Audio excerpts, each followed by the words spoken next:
औज़ुबिल्लाहि मिनश्शैतानिर्रजीम बिस्मिल्लाहिर्रहमानिर्रहीम। अस्सलाम वालेकुम दोस्तों, आज जो केस स्टडी हम कर रहे हैं वो है 2022 LHC 4751 लाहौर हाई कोर्ट के हवाले से है। ऑनरेबल जस्टिस मोहम्मद अमजद रफ़ीक साहब ने इस केस को सुना। इसका टाइटल भी मैं आपको बताता चलूँ, बिलाल आज़म वर्सेस मोहम्मद हक नवाज़। दोस्तों, इस केस स्टडी में जो इशू है वो ये है कि क्या अदालत ज़मानत देते वक्त कोई कंडीशन नाफज कर सकती है। Whether a court can impose any condition while deciding bail petition even if an offer is not tendered by the accused। यानी कि मुल्ज़म ने अगर ना भी की हो ऑफ़र के जी मैं ठीक है मैं ये करता हूँ, तो फिर भी कोई कंडीशन आयद कर सकती है। ये हमारी केस स्टडी है। इसमें ये जो केस है इसके फैक्ट्स कुछ इस तरह किया है कि मुल्ज़म को रिहा करने के लिए कि अदालत ने मेरिट पर पिटिशनर की जो थी वो बेल खारिज कर दी, लेकिन 337(2) PPC का बेनिफिट उसे देते हुए उसकी बेल मंजूर कर ली, लेकिन subject to deposit of amount as अर्श along with furnishing of bail. यानी कि जो अर्श की रकम बनती है वो जमा करवाए और श्योरिटी भी दे। ये पॉइंट आज हमारा मौजू है जिसको हम डिस्कस करने जा रहे हैं। दोस्तों,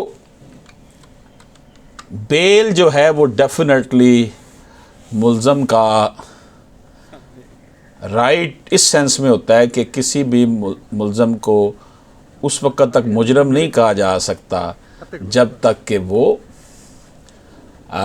उसके ऊपर जुल्म जो उसने कसूर किया वो साबित ना हो जाए। तो इस हवाले से जो हम देखते हैं कि if an accused put no context, अगर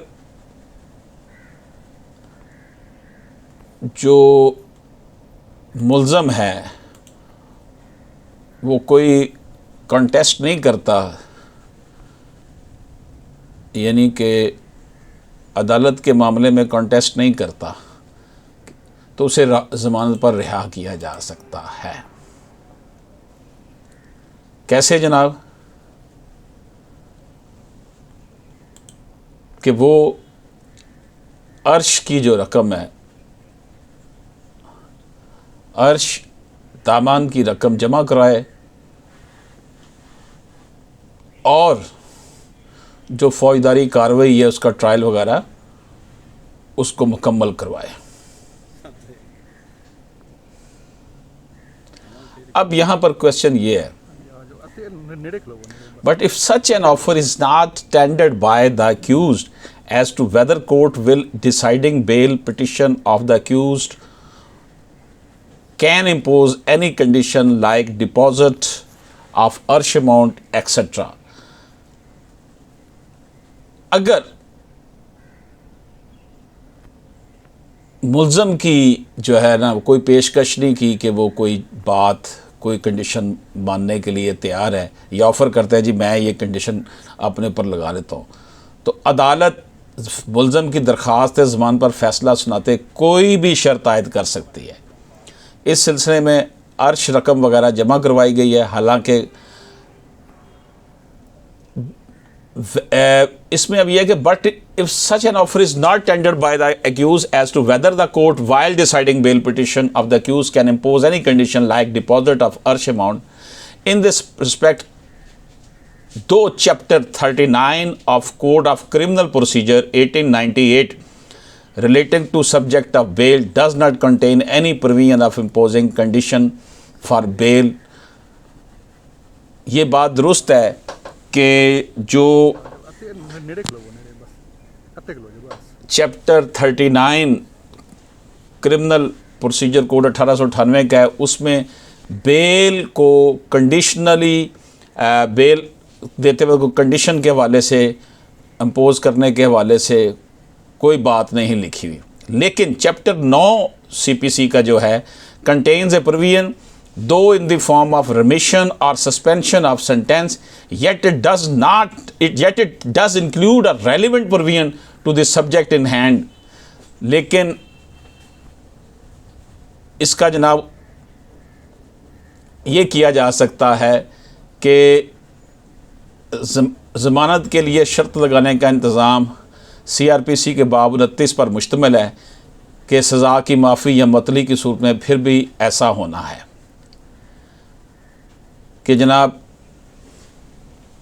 अगर सज़ा की मतली हो जाती है या अब इसमें दोस्तों जो बात की गई है कि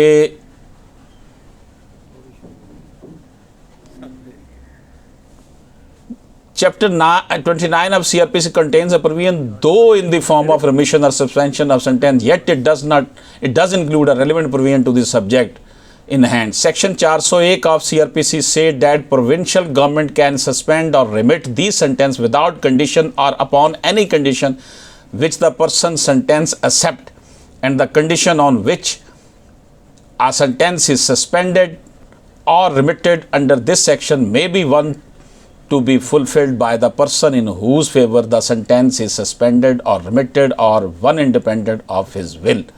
Powers conferred upon provincial government under this section can also be exercised by the criminal court to pass any conditional order. Section 401 4A of CRPC clearly says that a criminal court can pass conditional order to restrict the liberty of any person or to impose any liability upon him or his property. Obviously, bail is the matter which restricts the liberty of a person. Therefore, if the circumstances warrant, a condition can be imposed while granting bail to an accused, but such condition should not be illegal or unreasonable and either be accepted by him or his independent his will. तो दोस्तों इसका conclusion निकला कि court will deciding bail petition of the accused can impose any condition. तो जनाब इससे ये साबित होता है कि जो हुकूमत है ना, सूबाई हुकूमत, वो सज़ा सस्पेंड कर सकती है, ख़त्म कर सकती है बग़ैर किसी कंडीशन के भी। और अगर तो वो ख़ुद को कंडीशन ऐसी ऑफ़र हो जाती है, अदालत उसे एक्सेप्ट कर लेती है, तो वो ऐसी रीज़नेबल ऑफ़र होनी चाहिए, ये ना कोई मज़ह का खेस जो है ना वो ऑफ़र वो बंदा करे। तो दोस्तों ये जो हमने अभी आपकी खिदमत में ये जो जजमेंट पेश की है, जिसमें ये वाज़े तौर पर कहा गया है कि अगर accused if the circumstances warrant a condition can be imposed while granting bail to an accused, but such condition should not be illegal or unreasonable. अगर हालात इजाज़त दें तो मुल्ज़म को आप रिहा कर दें, ज़मानत दे दें, लेकिन उसके ऊपर कुछ सर्टन कंडीशंस लगा दें, लेकिन वो गैर कानूनी और अनरीजनेबल नहीं होनी चाहिए, और ये वो कबूल करे मुल्ज़म जो है ना अपनी मर्ज़ी से, ये नहीं कि प्रेशर का डाल कर कहेंगे ये तुम बात मानो तब, और is independent of his will. तो दोस्तों ये हमारा केस लॉ था जो आज आपकी खिदमत में पेश किया क्रिमिनल लॉ के हवाले से। इजाज़त दीजिए, अल्लाह हाफिज़।